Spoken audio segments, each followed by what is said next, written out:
Hello everyone, তো চলে এসেছি তোমাদের মনের মতো একটা ভিডিও নিয়ে। অবশ্যই আজকে ভিডিওটি খুবই একটা ফানি ভিডিও হতে চলেছে। আর এখানে কার নাম উল্লেখ করা আছে তোমরা মানে টাইটেল থেকে বুঝে নিতে, সুদর্শন পুরুষকে নিয়ে আজকে আমরা চলে এসেছি। তো তোমরা যেমন হাসতে ভালোবাসো, আমরা তেমন হাসাতে ভালোবাসি। তার জন্য এত সুন্দর সুন্দর এন্টারটেইনমেন্ট ভিডিও নিয়ে গাইস চলে আসি তোমাদের ভিতরে। একদম। তো বলছে বাংলাদেশের সবচেয়ে সুদর্শন পুরুষ মিথিলা ভার্সেস অন্তরা কে বেস্ট।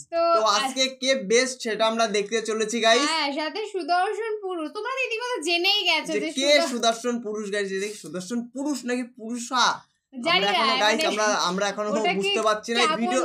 এই ভিডিওর ভিতরে আছে সে ছেলে না মেয়ে নাকি অন্য কিছু, সেটা আজকে টোটালি গাইস এই ভিডিওর ভিতরে আমরা জানিয়ে দেবো তোমাদের। একদমই তাই। তো যারা আমাদের চ্যানেলে ফার্স্ট টাইম ভিজিট করছো প্লিজ গাইস চ্যানেলটাকে সাবস্ক্রাইব করে দাও, পাশে থেকে বেল আইকনটি অল করে দিও নিত্য নতুন ভিডিও গাইস সবার আগে আমাদের চ্যানেলের থেকে পাওয়ার জন্য। তো হাসার জন্য টোটালি তোমরা রেডি হয়ে যাও গাইস। তো কিছু ধরে বসো, কারণ এত সুন্দর ফানি ভিডিও হতে চলেছে গাইস আজকে। একদম। তো আমাদের মেইন ভিডিও ডেসক্রিপশন বক্সে চলে আসবে, প্লিজ গাইস তোমরা ওখান থেকে চেক আউট করে নিও। তো চলো গাইস বেশি কথা না বলে আজকের ভিডিওটি দেখা যাক। গাইস এই অ্যাডলব খান নাকি বাংলাদেশের সবচেয়ে সুদর্শন পুরুষের অ্যাওয়ার্ড পাইছে। জোরে করতালি চাই, করতালি চাই। এই অনেক অনেক ভালোবাসা, সবাই ভালো থাকবেন। কিন্তু আমার কথা হচ্ছে বিচারকরা শিওর হইছে কেন যে ও একটা পুরুষ? হাতে এতগুলো আংটি পরে রাখে, গলার মধ্যে এতগুলা মালা ঝুলায়, আর মুখে মাখে এক বস্তা ফাউন্ডেশন। এইভাবে মেসেজে টিকটক করে, তারপরও সে কেমনে পুরুষ হয়? আমি তো বুঝি না, মাথা ঢোকে না। আচ্ছা আমি আপনাদেরকে সত্যিটা বলি, অ্যাডলব খান আসলে সুদর্শন পুরুষের অ্যাওয়ার্ড পায় নাই। সেরা সুদর্শন পুরুষের যে অ্যাওয়ার্ড নিয়ে কথা হয়েছে বা আমাকে যে টাইটেলটা দেওয়া হয়েছে, আসলে এই ধরনের কোনো ঘটনাই ঘটেনি। সে আসলে পাইছে বেস্ট ফ্যাশন ডিরেক্টরের অ্যাওয়ার্ড। এইটাকেই মানুষ হচ্ছে সুদর্শন পুরুষের অ্যাওয়ার্ড বানাইছে। তোকে সেখানে মিস চকলেট পেন্টিং ও ঠোঁটে মাখতেছে। ওয়েট, এই ভিডিওটা আগেও দেখছি লাগতেছে। ও হ্যাঁ, মনে পড়ছে, মিস চকলেট তার আগের বয়ফ্রেন্ডের জন্য এইভাবে টি শার্টে চুম্মা দিয়ে একটা টি শার্ট বানাইছিল। ও মানে এক একজনকে আবার গিফট করেছে। এখন আবার নতুন বয়ফ্রেন্ডের জন্য আরেকটা চুম্মাওয়ালা টি শার্ট বানাইছে। ওহো ভাই আমার তো আফসোস লাগতেছে টি শার্টের জন্য। 2 দিন পর পর ওর বয়ফ্রেন্ড চেঞ্জ হয়, বিচারা টি শার্ট গুলার এত মিস চকলেটের চুম্মা খাওয়া লাগে। আমার লাভ লস নেই, আমার লাইফটাই লস। জুড়ে মা লাভ লস নেই, আমার লাইফটাই লস।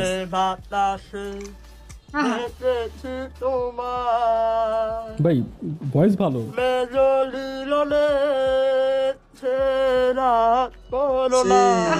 মনে চায় তোমায় আজি রাতেই কেন, দিনে কি সমস্যা?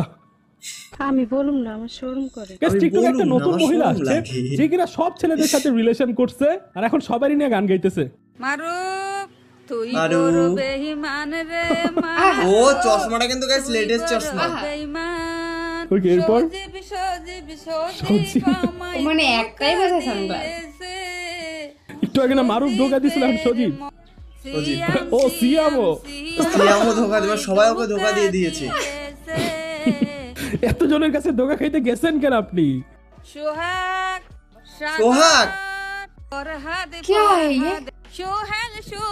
বাচ্চি ভাই এত ছেলেদের নাম নিছে, আমার নাম ইয়ামিনটা নেয় নাই, কারণ সব ছেলেরা ধোকা দেয়, আমি দেই না। আচ্ছা, বিয়ে করে 1.5 মাস একসঙ্গে থাকার পর স্বামী জানতে পারেন তার স্ত্রীও আরেকজন পুরুষ মানুষ। কয় মাস পর টের পাইছে? বিয়ের 1.5 মাস পার হলেও কেমনে কি 1.5 মাস কি ওর বউর সাথে ও কিচ্ছু করে নাই? কি এভাবে প্রকাশ্যে কেউ এসব কথা বলে? ছিল যে আর কি মেয়ে না হচ্ছে না। 1.5 মাস পর টের পাইছে যে ওর বউ না, এটা একটা ছেলে। এটা এখন ট্রেন্ডিং এ চলছে। আমি রাতেই টের পেয়ে যাইতাম। আচ্ছা ভাই, তুমি গাইস রিসেন্টলি মিথিলা অনেক বেশি হেট পাইতেছে একটা ভিডিওর জন্য। এই ভিডিওটা এখন আপনার লাইভ দেখার অবস্থায় কেউ নাই আপু। বাংলাদেশে খারাপ খবর নেন আগে, পরে লাইভ করেন। আচ্ছা বাংলাদেশের অবস্থা না এমনিই খারাপ থাকে, এর জন্য যে ট্যুরে আসছে, যে জন্য যে আগে আমি ফোন করে বলবো বাংলাদেশের অবস্থা কি ভালো কিনা, আমি লাইভে আসবো কিনা। এই ব্যাপারটা হয়েছে কি, মাইলস্টোনে যখন বিমান দুর্ঘটনা হয়েছে ওই সময় হচ্ছে মিথিলা হচ্ছে লাইভে আসছে।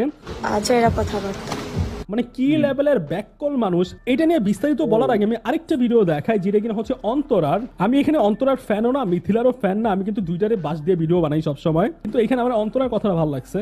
তো আমরা বার্থডে সেলিব্রেট করি নাই, আর মানে করার মতো আসলে মন মানসিকতাটাই নাই, খুবই খারাপ লাগতেছে মানে কথাটা ভাবলেই আমাদের অনেক সবাই অনেক। আচ্ছা, তো অন্তরার মেবি হচ্ছে জন্মদিন বা কোনো একটা কোনো জিনিস ছিল, সে হচ্ছে এই মাইলস্টোনের দুর্ঘটনার জন্য ওই জিনিসটা করেই নাই। সেই জায়গায় মিথিলা বলতেছে আমি ট্যুরে গেছি, বাংলাদেশের কি অবস্থা এটা আমার দেখার ইয়াটিয়া না। আমি বুঝি না বাংলাদেশের যে সিচুয়েশন চলতেছে এইটা দেখার পর মানুষের লাইভে আইসা সে কোথায় ঘুরতেছে এইটা দেখানোর মতো মন মানসিকতা কেমনে থাকে। তার থেকে বড় কথা ওই সিচুয়েশনে বাংলাদেশের সবার মন খারাপ। ওই জায়গায় কি মানুষের এত শখ আসছে যে তুমি মালদ্বীপে কই ঘুরতেছো, ওইগুলা বৈশা বৈশা মানুষ দেখবে। মেইন কথা ভাই অনেক টাকা দিয়ে ঘুরতে গেছে, ওই টাকাগুলো তো উঠাইতে হবে। এই জন্য বাংলাদেশে কি হইতেছে ওইটা দেখার বিষয় না, তার লাইভ করতে হবে।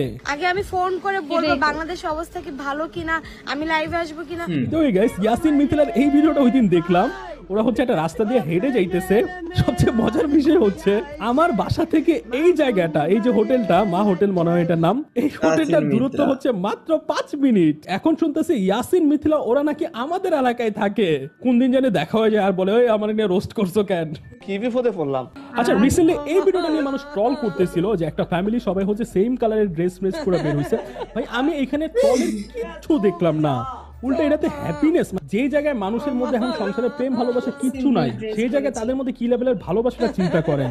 সবাই একসাথে এক ড্রেস পরে বের হইছে, এটা একটা ভালো জিনিস। এইটা নিয়েও মানুষ হচ্ছে ফান করতেছে। মানে আমি জানি না কার কাছে কেমন লাগছে, বাট এই ভিডিওটা দেখে আমার কাছে নিজের কাছে খুব বেশি ভালো লাগছে। তোর চুলের যে কাটিং দিছস, চুলের কাটিং দেখেন না, আমার বাড়ি না নতুন আইছি কিছু কইলাম না, ঠিক আছে? আমি আও কিছু বুঝতেছি না, ওটা কি আনারস কাট? নতুন আইছি তো এটা কি মাঝখান থেকে নদী গেছে নাকি বুঝতে পারতাছি না, ঠিক আছে? এরপর এইটা হচ্ছে গরম ফুটবল গাইস, এই একজন চায় I like the pimping, viral trending video আছে। ফুটবল খেলবে হে বাজেকার জানে জিকার হে। এতদিন পর গানটা পূর্ণতা পেল। জাওহারি সবার বউ দেখতে চাই। গাইস আমার প্রিয় জাওহারি হুজুর বিয়ে করে ফেলছে।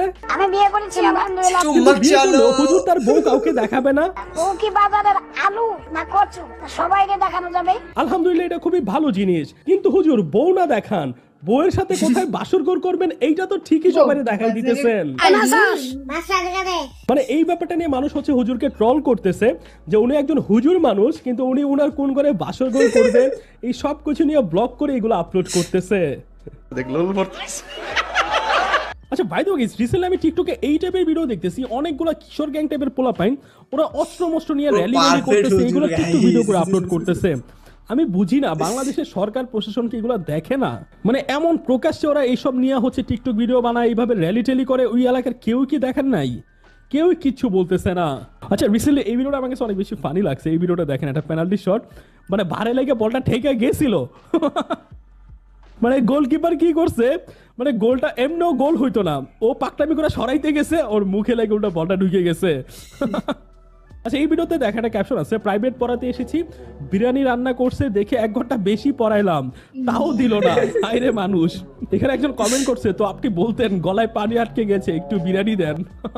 তো আজকে ভিডিও পর্যন্ত, এই ভিডিওতে আমি হাজির হব নতুন ভিডিও। সবাই ভালো থাকবেন, সুস্থ থাকবেন, আল্লাহ হাফেজ। অবশ্যই গাইস খুবই ফানি একটা ভিডিও, অস্থির বাঙালি, মানে অস্থির বাঙালিতে আমরা দেখেছি যেরকম ফানি ভিডিও, তো আজকে এই ভিডিওতে দেখলাম এনার ভিডিওতে দেখলাম সেম সেরকম ফানি ভিডিও ইনিও পোস্ট করে, কিন্তু দারুণ ভিডিও। আর তোমরা ওটাতে দেখলে সুদর্শন পুরুষ যে অ্যাওয়ার্ডটা পেয়েছে, কিন্তু ওটা কিন্তু অ্যাকচুয়ালি ফ্যাশন শো, উনি বিভিন্ন ফ্যাশন শো করেন, তো তার ডিরেক্টর উনি, তো তার জন্য অ্যাওয়ার্ডটা পেয়েছে, কিন্তু সেটা কেন জানি না সুদর্শন পুরুষে রূপান্তরিত হয়ে জানি না গাইস।